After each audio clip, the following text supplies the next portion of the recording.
갈등에서 갈라진 녹두꽃이 되자네. 이상 푸른 달라와 더불어 새가 되자네. 새가 3월 14일 한 봄날이 오는 것 같은 그런 날인데, 더더군다나 오늘 좋은 소식이 있을 줄 알고 기다리셨던 분들도 많으실 것 같습니다. 좋은 소식을 만들어내려고 광장에 나가신 분들도 많으셔서 이렇게 한 200명 오실 줄 알았는데 광장에 많이 나가신 것 같고, 오늘 금요일 저녁에 시간에서 와주신 분 정말 고맙습니다. 이 자리에 앉아 있는 것만 해도 이제 감개가 무량하고요. 우선 여러분 아실 분은 아시겠지만 제가 너무 일찍 21살 때 대중 작가로서 등단을 했습니다. 등단이 아니고 그냥 썼죠. 그랬는데 우리 교수님이 이호철 선생님이었습니다. 그때 김동리, 서정주, 박목을 이런 분들이 우리를 가르쳤는데요. 신선한 바람이 딱 들어서 이호철 선생님이 하신 얘기가 리얼리즘에 대해서 얘기하신 거예요. 저를 오늘 이 자리에 리얼리즘의 작가로 있게 한 거는 선생님이었고요. 선생님 생각 항상 저는 이렇게 북받쳐 그런데요. 제가 그 오늘 하나도 못 갚았어요. 근데 그냥 돌아가시고, 그래서 오늘 여기 올 때부터 울렁울렁 했는데, 하여튼 리얼리즘이라는 게 얼마나 우리 사회에서 좀 특히 우리 민족에게 중요한 건지를 깨닫게 하고 이까지 오게 한 것에서 항상 감사합니다. 여러분들이 이호철 선생님 이 자리에 와주시고 너무너무 고맙습니다. 정말 고맙습니다. 근데 이제 이걸 하죠. 윤정모 소설가 하면 백만부리죠. 막 보도자료에도 나오고 뭐 이렇게 제목으로 뽑고 했는데 백만부, 곱비 다 아실 겁니다. 88년도에 아마 곱비가 출간된 걸로 맞죠? 88년도에. 특히 제가 기억에 나는 게, 그러니까 대학생 때 왜 그런 표현을 썼잖아요. 그녀, 그녀 이런 이제 근데 한 그 여자 선배가 그 얘기를 하더라고요. 그녀라는 말을 쓰지 마라. 그이다. 왜 그녀라고? 여자만 그녀라고 하느냐? 그이라는 표현이 곱비에 그 나왔었던 것 같아요. 근데 그 근이 그게 그것도 이호철 선생님. 그러셨나요? 네. 그분도 그녀 잘 아셨어요. 네. 근이라는 여성을 부를 때 근이라고 이렇게 소설에 계속 나오더라고요. 가시그물 제목이 가시그물인데 직접 좀 선생님이 설명을 해주셨으면 좋겠어요. 왜? 그거보다 먼저 전에 그 소개서에 대해서 얘기를 좀 하고 싶은데요. 제가 학교 때 이렇게 책을 냈기 때문에 졸업하기 전에 이제 이렇게 대중작가로 나왔기 때문에 이제 선대에서 이런 데서 뭐 써달라고 많이 왔어요. 그래서 그게 졸업반일 때 그 동두천 잠입요법, 그 종삼 뒤에 있는 무허가 속에서 잠입요법 이런 걸 쓰는데요. 너무너무 창피하게도요. 그거 동두천 그거 썼을 때 제가 표지에 나왔어요. 선대에서 그래. 근데 참 바람만장한 그 여자 같아요. 그죠? 그랬는데 그때 정산 뒤에 가면 거기 상세기 모세가 나오는데 그 무허가 그 소개서에서 그대로 그겁니다. 거기에 소개쟁이가 감옥에서 20년 만에 나왔어요. 근데 그 여자가 또 그렇게 잡작 이런 노래를 너무 잘하더라고요. 그래서 근데 사연은 못 듣고 거기서 이제 다연을 입힌 거죠. 그리고 왜냐면은 그 여자분이 소개를 할 때 기생이라든지 뭐 심청가라든지 뭐 이렇게 뭐 쑥대머리 뭐죠 그게 춘향가라든지 이런 걸 너무너무 소개를 잘하는 거예요. 그러면 틀림없이 그 어떤 기생이나 이런 데 관계가 있겠구나.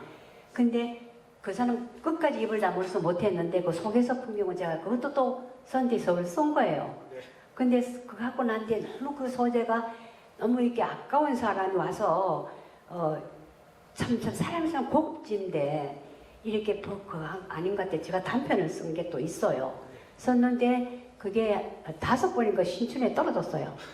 그래서 이제 그때 그냥 파기해버리고 있다가 이제 이번에 5년 전인가 또 어디서 영화를 하는 분이 영화 소설 하나 써달라. 그래서 나는 뭐 일제가 나의 원수니까 여기에 그거 할 수 있는데 액자 소설 넣어도 되냐니까 좋지 해서 동래성 전몰가는 우리 역사상에서 없습니다. 모든 사람이 지금 먹다나 죽은 데라. 그리고 제가 또 원천장이고 하니까 그래서 이제 접목해서 이렇게 쓰게 되는데요. 그리고 이제 가시건물이요. 아마 1000몇백 년 될 겁니다. 그 일본이 우리를 괴롭혀 온 게요.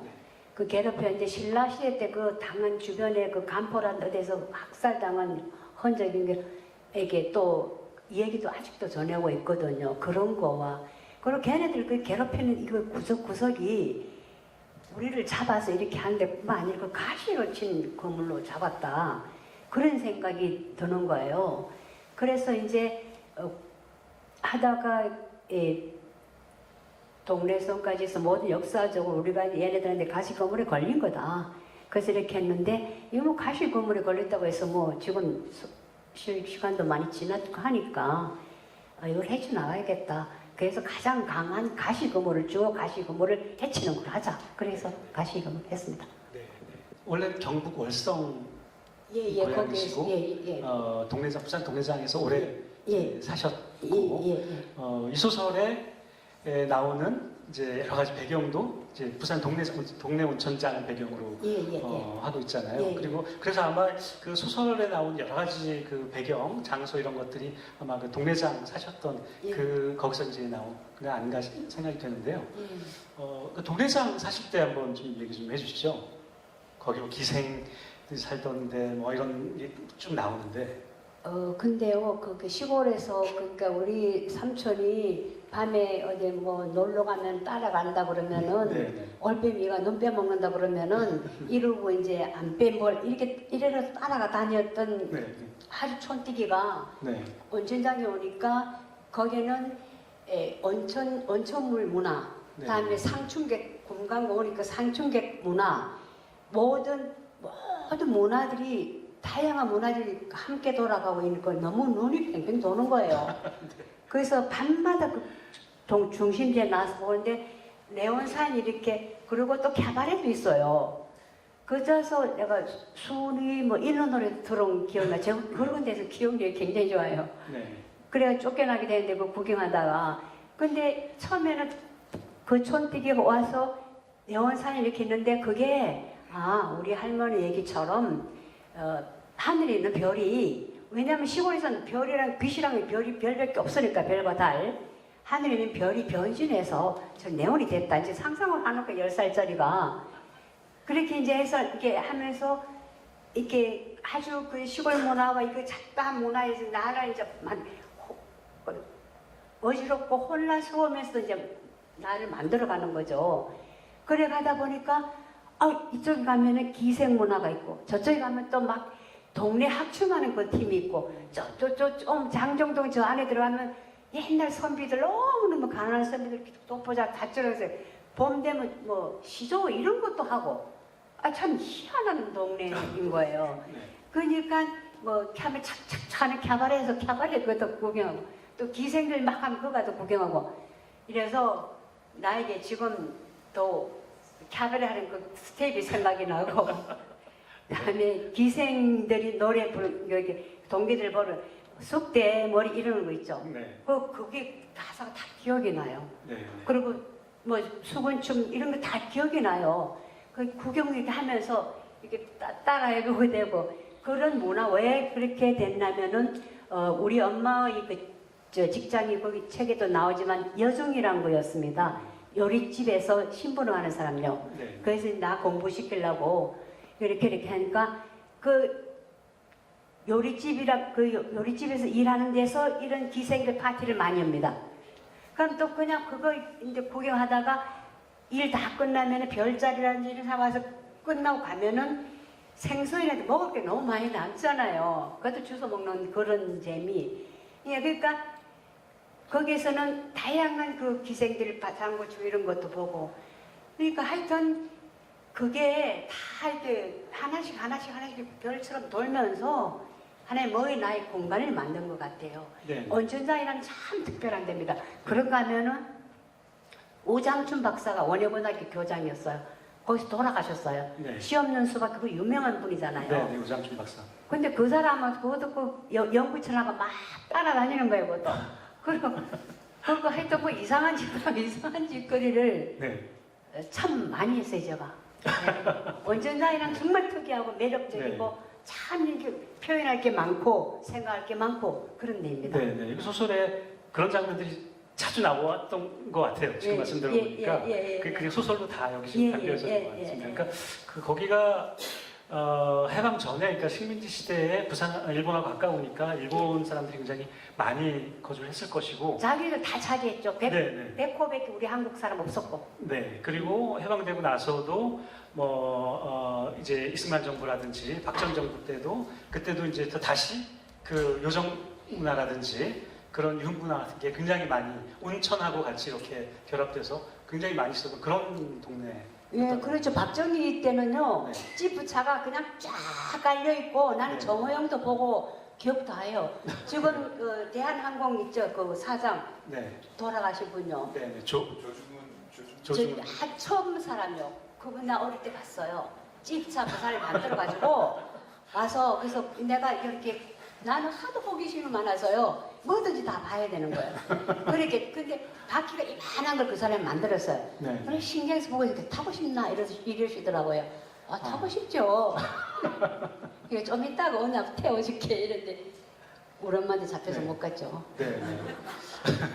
동네에 또 그 사실은 전 잘 몰랐어요. 그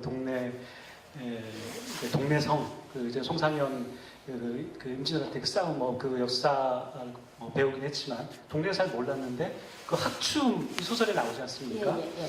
고려시대 때 고구려 시대부터 학춤은 항상 있어 왔습니다. 네, 네. 그리고 조선 때는 청학회라고 해가지고 네.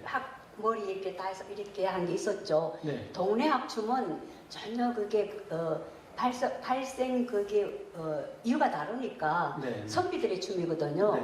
그래서 미투리하고 도포하고 잘 그것만 입습니다. 네. 입고 완전히 사람 그게 보면은 그게 묘사했지만은 아주 결기 있는 기생들이 그것과 그다음에 장수들의 춤이고 네. 그게 동네가 만약 이렇게 다섯 구역 중요한 지역이 전부 다 그게 학이 들어간 그 이름입니다. 학과에도 아직도 있지만요.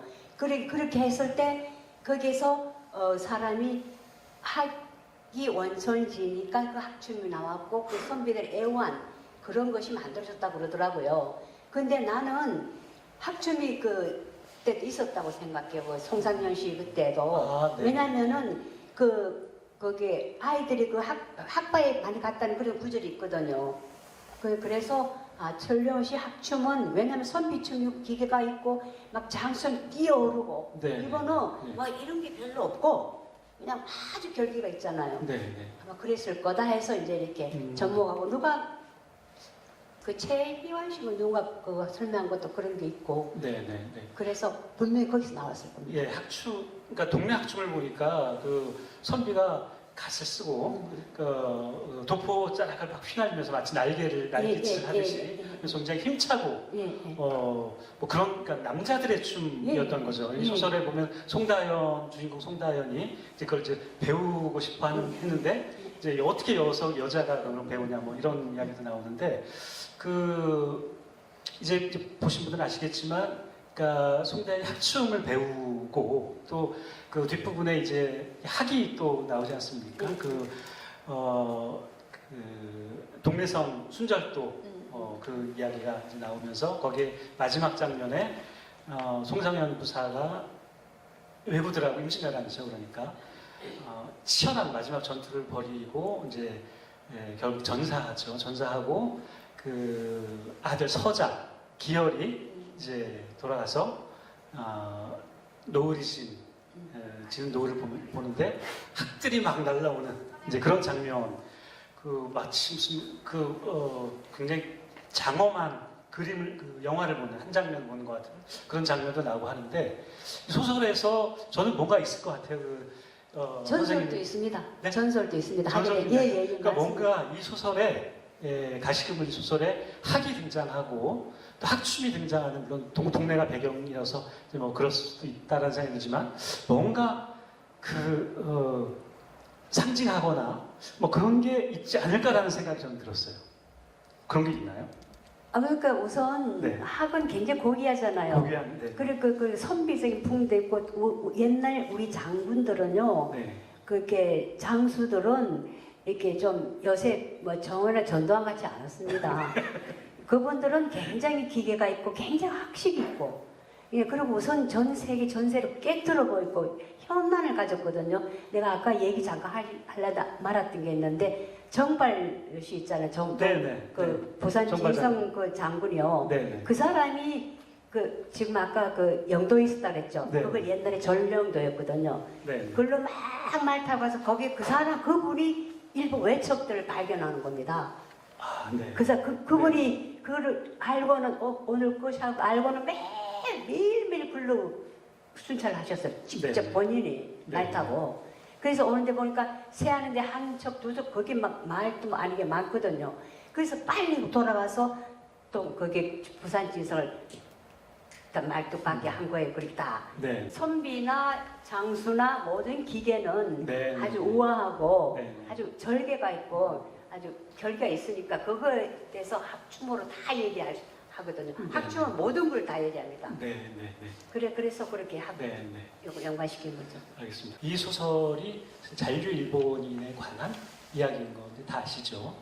잔류 일본인이었던 전기봉이 이 송다연이라는 여인을 겁탈을 하고 그래서 아이를 낳았는데 그 아들이 전동규 그 아들이 죽이잖아요. 송다연 자기 생모를 모르고 죽였고 복수를 하겠다. 그러니까 그 읽어보시면 사례를 그 송다연 사례를 한 것이 아니라 그 전기봉이 이제 결혼한 자기 엄마라고 생각하는 제 엄마는 아닌데 송다연이 엄마를 죽입니다. 칼로 찔러서 죽이고 그리고 이제 그 아들은 이제 버려져서 어둠의 세계로 조폭의 세계로 들어가서 이제 생을 망친 거죠. 그러니까 전문 다 망치고 감옥에 가서 감옥에서 이제 그 엄마였던 송다연 그분이 이제 남겨주신 분 그래서 엄마를 찾아가는 그런 이야기인데 잔존 일본인 잔류 일본인들은 아시는 것처럼 전쟁이 끝나서 해방이 됐는데 일본의 본국에 돌아가지 않았거나 돌아가지 못해서 남은 그런 일본인들을 이야기하죠. 예, 그 설명해드리려고 제가 적어봤거든요. 읽을게요.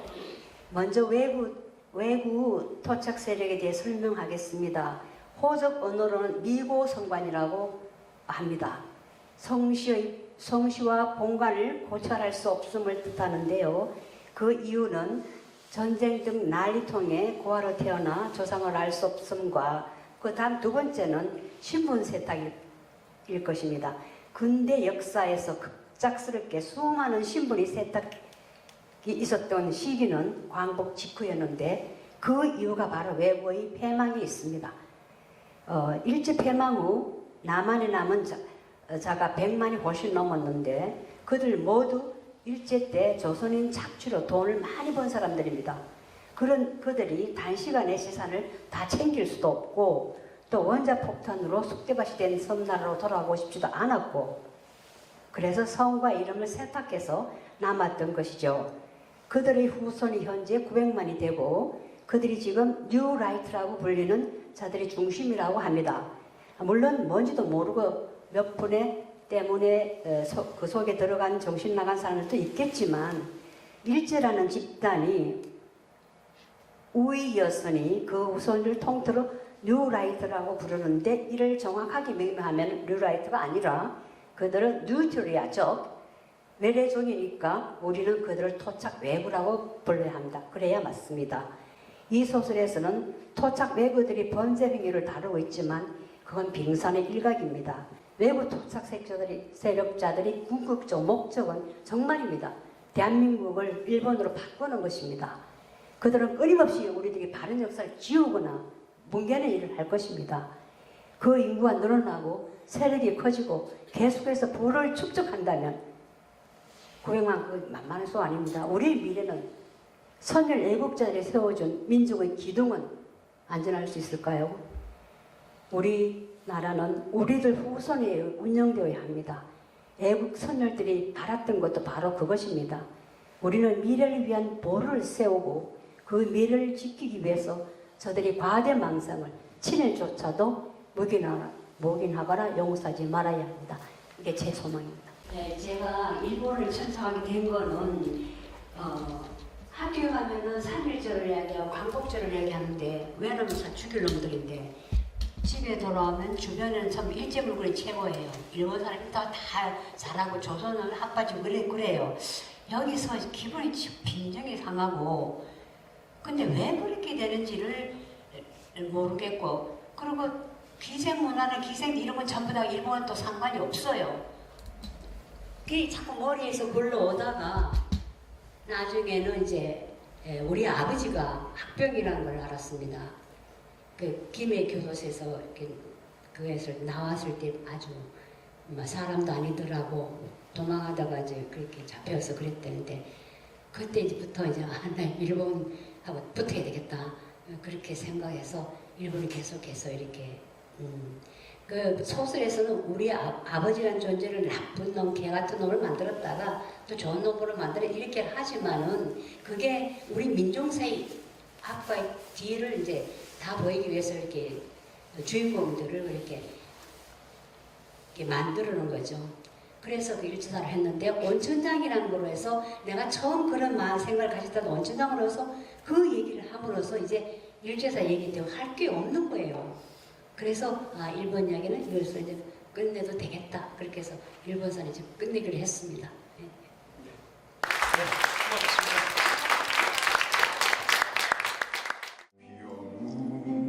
비어물로 고여 발등에서 갈라진 녹두꽃이 되자하네 이상 고른